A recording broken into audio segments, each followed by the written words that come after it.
Okey, apa khabar semua? Komrad-komrad sekalian.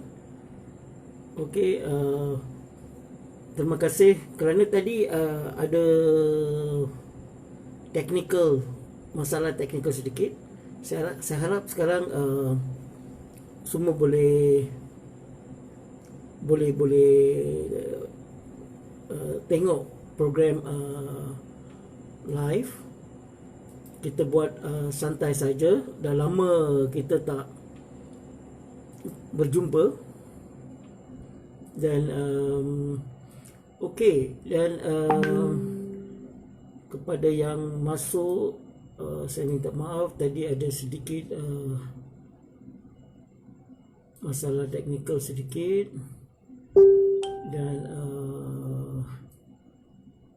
okey.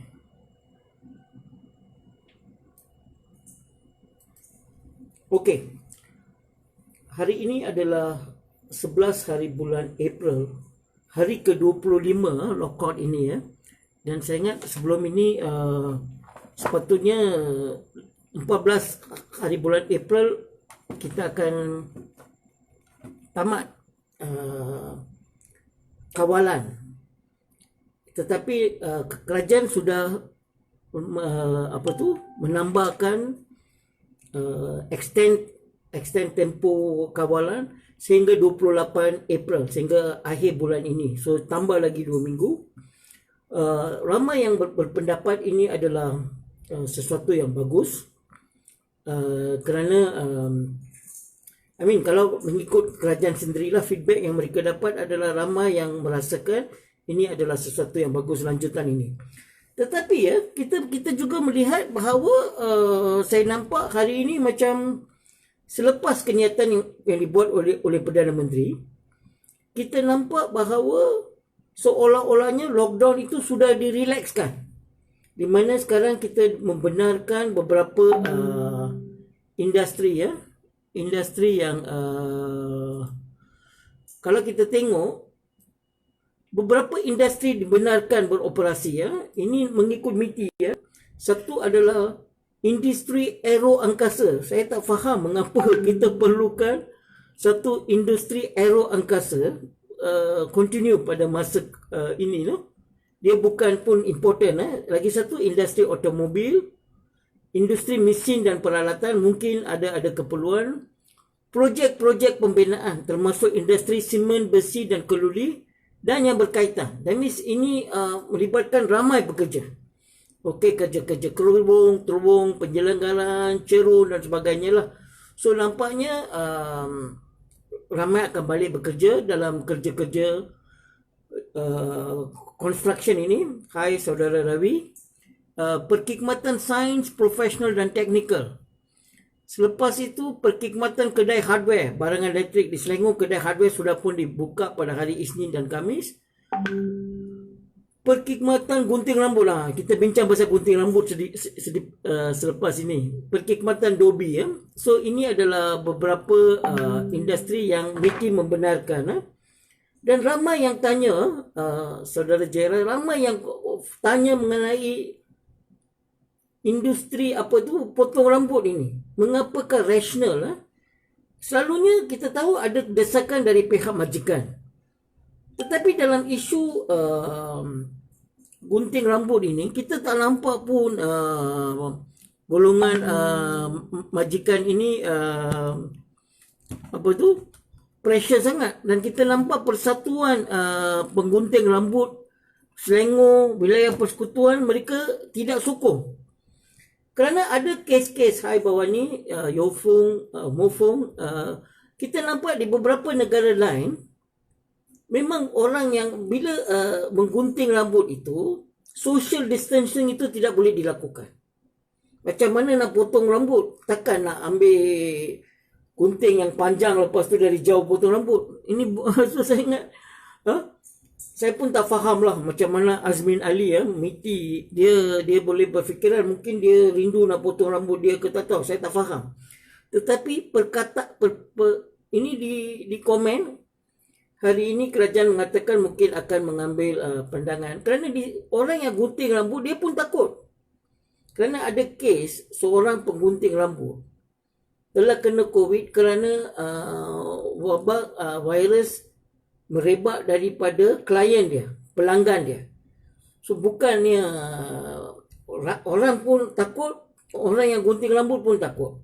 So saya ingat itu satu cadangan yang gila. Dan kalau rakan-rakan yang menonton live ini ada pandangan, sila berikan.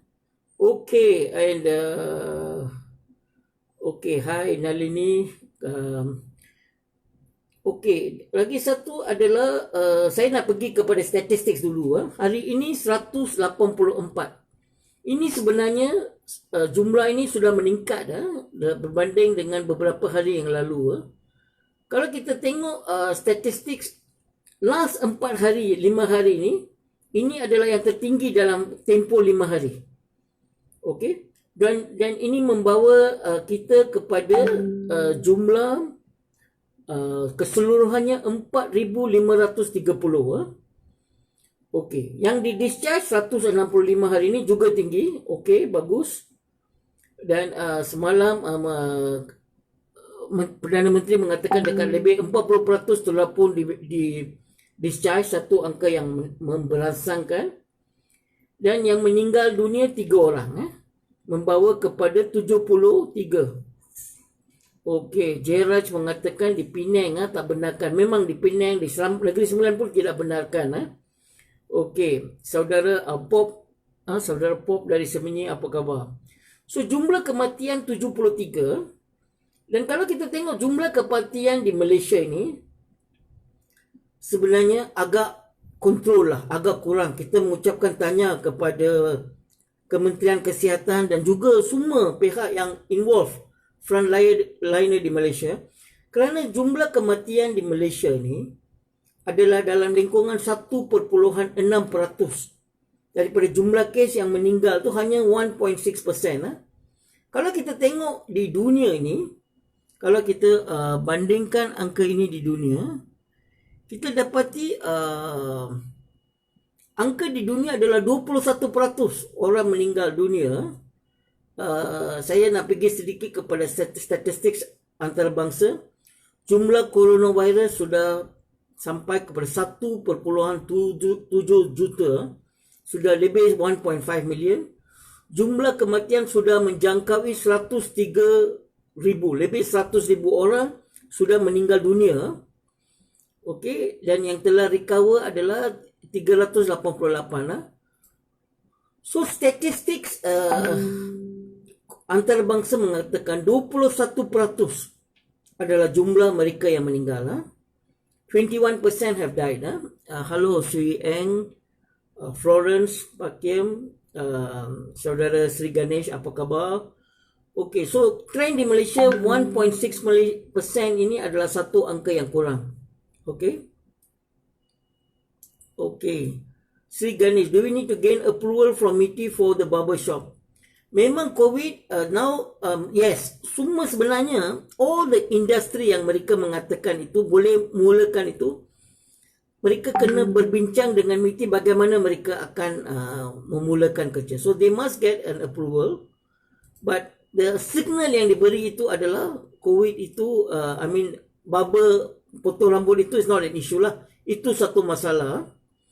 Okey, mengikut negara, kalau kita tengok, USA mendahului negara-negara lain dengan lebih 500,000 orang, 503,000 orang. Jumlah kematian di US sahaja 18,761 di US. Jumlah. Dan kalau kita tengok di US ni, negara Spain mempunyai jumlah kematian yang kedua terbesar, 16,353 sebenarnya negara Itali paling banyak meninggal, 18,849. US is just below that, 18,761. Okay. Dan kalau kita tengok di Latin America, negara yang paling teruk is Brazil, dengan 19,000 kes. So we look at Brazil and we look at US, trend yang kita dapat, Kerana presiden di Brazil dipanggil sebagai the Trump of Latin America, the Trump of Brazil. So kita nampak cara pemikiran mereka. Mereka tidak sebenarnya mengindahkan isu ini, tidak mengambil serius isu ini. Dan kita nampak negara-negara macam negara China, negara Korea Selatan, negara Germany, negara-negara ini lebih mengambil serius benda-benda inilah. So ini satu perkara yang penting. Dan tadi saya sempat bertanya soalan kepada komrad daripada India, Kavita Krishnan, iaitu daripada parti Marxist Leninist Liberation, CPI, Communist Party of India, Marxist Leninist Liberation. Komrad Kavita ini seorang komrad yang aktif di India, dan tadi dalam satu forum saya bertanya mengapa, dan beliau mengatakan di seluruh India, Hai Viren Swami, di seluruh Hai Sivarajan, di seluruh India, Kerala adalah negeri yang paling baik mengawal isu COVID-19. Mengapa Kerala? Beliau mengatakan kerana Kerala ini lama diperintah oleh parti-parti komunis. Mereka memastikan khidmat kesihatan mereka antara yang terbaik di India. So cara Kerala handle isu ni lebih bagus, lebih handal, lebih fokus berbanding dengan kawasan-kawasan lain di India. So ini menunjukkan sistem. Okey.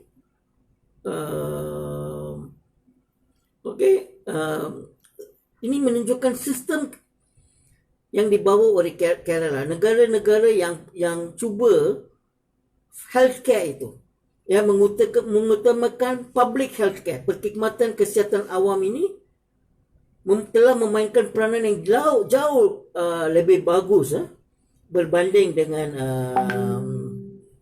negara-negara yang selama ini memperjuangkan health tourism contohnya, yang memperjuangkan isu-isu perkhidmatan, menswastakan khidmat kesihatan. Okey, Hai Albert Low, saudara Paul Sinepen, veteran kita. Okey, lalu ni terima kasih cuba explain kepada saudara Aiman ni. Okey, lalu ni pun hari ini telah mengeluarkan satu statement, kerana kita tengok sekarang ini banyak fake news. Okey, banyak fake news, dan kerajaan ni sekarang serius nak ambil tindakan terhadap golongan yang buat fake news. Tetapi fake news ini, kita setujulah, kita kena handle fake news kerana ini bahaya. Tetapi pada masa yang sama, mengkritik kerajaan, mengkritik polisi-polisi kerajaan, tidak boleh dilihat sebagai satu fake news. Okay? So saya ingat perlu ada some form of rational apabila kita mengambil tindakan. Kita pun daripada dulu mengatakan untuk dapatkan informasi yang bagus, dapatkan daripada Kementerian Kesihatan KKM, you pergi kepada website KKM, very updated. Lagi satu adalah World Health Organization, go to World Health Organization. Dalam World Health Organization dia pun ada satu forum, ada satu tempat dia mengatakan apa yang benda-benda yang contohnya ada pandangan kalau you mandi air panas, COVID akan mati. Tidak, dia cakap. So kena guna sabun. So dia ada banyak isu.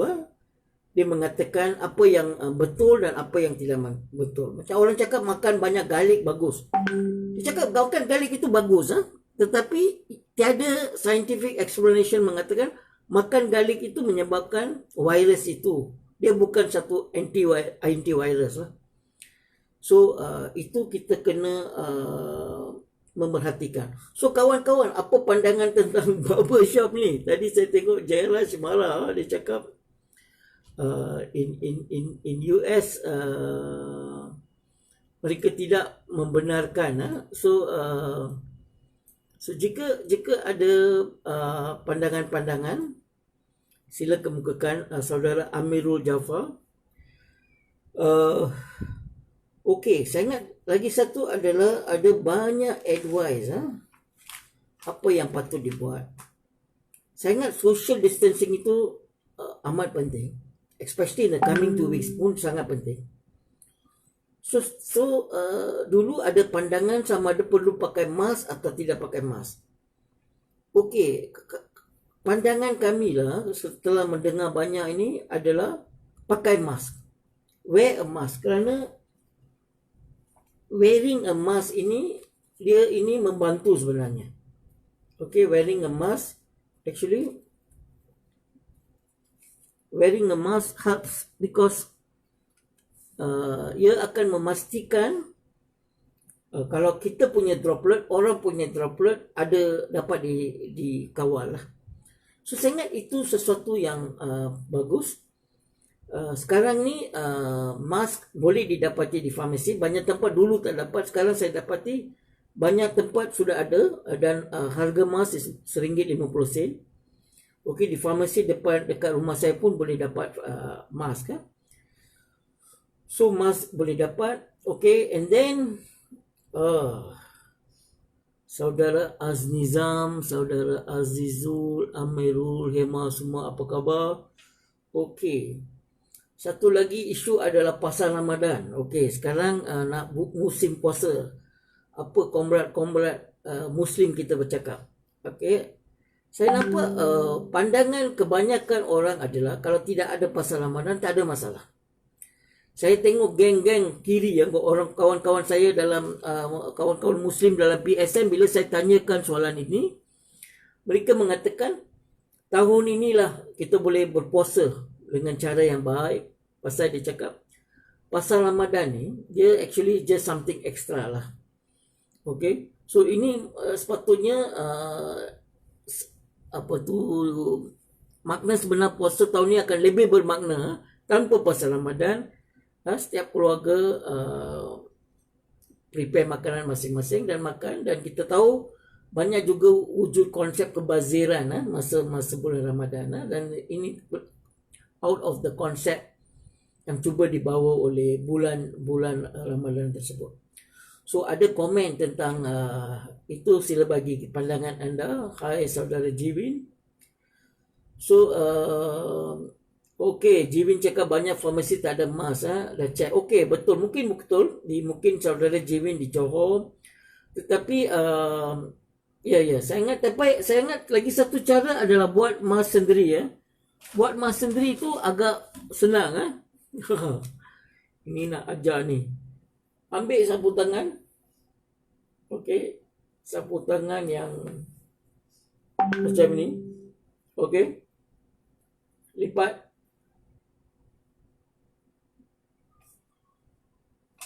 Okey, lipat macam ini senang aja. Ambil 2 rubber band, masuk di tepi dan masuk di tepi Ini yang cara yang tengok paling senang lah nak buat. Okey, so you have 1 rubber band, 2 rubber band macam ini. Lepas tu you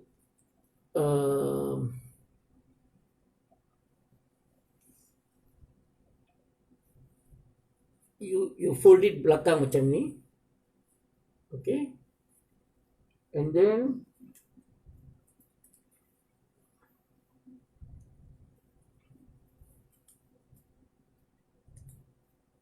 okay, so mask pakai kain, boleh cuci selepas diguna.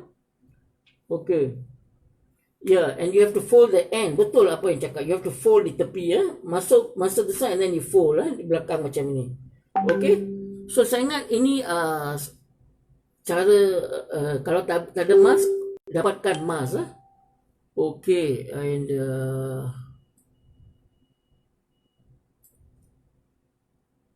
Okay, and saudara Eng Shuan Siu bagi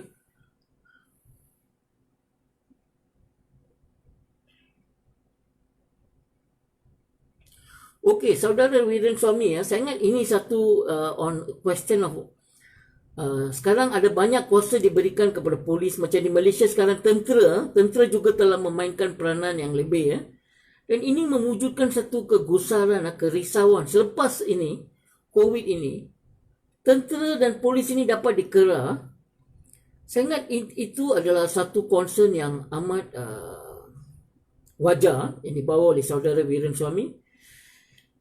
Dan bagi pandangan kami merasakan pada masa sekarang kita sebenarnya melihat masa ini masa darurat lah. Kalau dalam darurat, tentera dengan polis ini sepatutnya memainkan lebih kepada option kebajikan lah. So can our military and police become more human? Bolehkah mereka menjadi lebih manusia?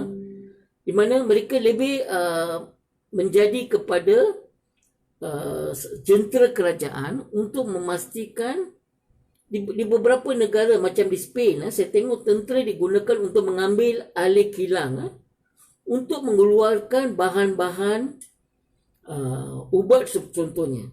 So the military itu digunakan dengan sebab itu. Jadi pun ada concern yang dibawa oleh kawan-kawan di Filipina, di mana peranan tentera itu, mereka amat, negara Filipina yang ada dalam martial law sebenarnya amat worried. Okay.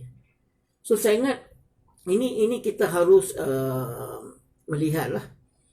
Dan bagi kami, saya ingat kita dalam masyarakat ni kita kena terus memastikan bahawa kuasa rakyat, hak rakyat itu space itu tidak ada. Macam hari ni Nalini buat bising apabila space freedom of expression itu, sangat kita kena handle lah. Saya tengok pada awalnya polis tangkap ramai orang dan ada banyak kritikan. Ini menyebabkan jumlah yang ditangkap sudah diturunkan. Saya ingat kritikan itu kena terus dikeluarkan dan kita kena pastikanlah bahawa keadaan itu pulih ya. Saudara komrad kita Ocha, Ocha tanya PSM hantar bekalan makanan ke mana? Okey. So memang dalam PSM cawangan-cawangan kita kalau ada kes-kes kita tengok cawangan kita di Negeri Sembilan menghandle banyak kes, Sungai Siput pun banyak kes. Dan kawan di Sungai Siput mengatakan apabila mereka bawa isu ini kepada nak bagi bahan-bahan kepada government, Jabatan Kebajikan pun suruh mereka kamu edar sendirilah. So di Sungai Siput branch kita edar dalam kita tengok saudara Nick Aziz dan kawan-kawan di Semenyih telah hantar satu kepada kawan-kawan yang golongan Rohingya. Okey, so kita buat apa yang kita boleh lah. Okey, kita buat apa yang kita boleh. Saudara Amir Khan, saya mendoakan ya Amir. Amir ni seorang pejuang kampung Jinjang. Banyak berlaku Amir setakat ini. Yang bagus adalah pengusiran semua ditunda, tidak ada pengusiran. Ini yang baguslah. Kita banyak petani-petani kita di negeri Perak mengalami masalah pengusiran paksa. Penternak-penternak di Samdabi mengalami pengusiran. Tetapi di pasal COVID ini pengusiran ditangguhkan. So ini adalah golongan, bagi saya mereka adalah frontliner kerana petani dengan penternak ni bagi susu, bagi daging, bagi sayur-sayuran kepada kita. Tetapi mereka kena diancam pengusiran paksa, bukan masa sekarang, tapi sebelum COVID ni. So kita harapkan kerajaan akan memastikan, akan menghargai golongan petani dengan penternak ini, dan mereka harus diberikan tempat yang sesuai. Kita tengok zaman krisis ini, orang tak bagi yang penting adalah makanan dan kesihatan, tempat untuk tinggal, rumah. Itu adalah benda-benda yang penting. So benda-benda yang lain yang golongan kapitalis selalu banyak produk-produk untuk menjual kita rasa itu semua adalah tidak penting. So saya ingat kita dulu saya ada cakap untuk menghargai isu cleaners. Saya hari ini berharaplah dan ini saya ingat adalah satu lagi desakan yang kita perlu buat supaya the penternak and the farmers, pesawat padi, petani, nelayan. Mereka ini memainkan peranan yang cukup penting dalam membawa makanan. So kepada golongan-golongan ini yang kena diusirkan kerana nak membangunkan kilang-kilang, nak membangunkan projek-projek mewah dan sebagainya, properti itu kita harap pastikan kita ada jaminan makanan tempatan. Ada banyak masalah, kita rasa sekarang banyak ekspor akan dihentikan. Kita merasakan kita adalah jaminan makanan ini.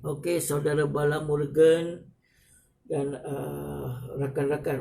So dah lagi 2 minit lagi mungkin saya akan hentikan live FB ini. Ada soalan terus tanya dan saya akan cuba jawab dalam Facebook nanti.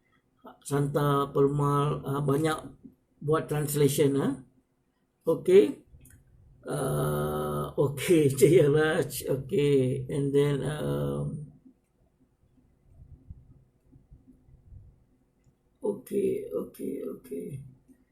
alright. So kawan-kawan, walaupun lockout, I know tanya kita sudah 25 hari dalam lockout, still successful. Almost semua negara di dunia telah extend lockout. So Malaysia pun dah extend, nothing to something yang kita expect. Tetapi janganlah don't take it relax lah. Terus membantu. Walaupun ada dalam Facebook saya akan kemukakan mana tempat kita boleh dapat bantuan. Di PSM bantuan-bantuan yang datang itu dikoordinasikan oleh Comrade Sokwa kita. So boleh terus communicate kepada kita. Kita akan hubungi Sokwa untuk handle ini. Selain daripada itu, PSM handling hotline. Kita dengar MTUC pun sudah ada satu hotline bagus baru. Tapi PSM kes-kes pekerja, pay case macam kes dipaksa pergi kerja dan sebagainya, PSM masih handle. Comrade Sivaranjini sedang handle isu-isu berkenaan dengan pekerjaan, di mana kita ada hotline di semua negeri. Isnin lalu, last week, kita ada dekat 200 kes yang melibatkan pekerjaan, di mana setiap kes itu kita sedang follow up lah. So kita tahun ini mesti tidak ada Mayday, tidak ada gathering Mayday, tapi kita akan cuba mengeluarkan tuntutan-tuntutan pekerja lah, seperti biasa. So itu saja kepada kawan-kawan, rakan-rakan, comrade sekalian. Kita jumpa lagi dalam show lain. Dan juga saudara Chunkai kita, dia ada buat satu apa orang cakap, dia ada buat satu kursus tentang kursus Marxis. Bukan Marxis, Marx punya ideologi Marx. Dan ini akan bermula pada hari Isnin, Rabu dan Jumaat. Sila follow saya punya Facebook, saya akan memberikan link dan sebagainya. Ini terbuka, kita boleh masuk ke dalam link ini dan bincang. Kerana saya ingat hari ini sains dan pemikiran progresif sangat penting dalam kehidupan kita. So minggu depan ada kelas ideologi dibuat online oleh saudara Chunkai. Kita dah banyak kali cuba, tapi mungkin masa sekarang adalah masa terbaik kerana ramai yang free. Sekian, terima kasih. Hidup rakyat, hidup perjuangan.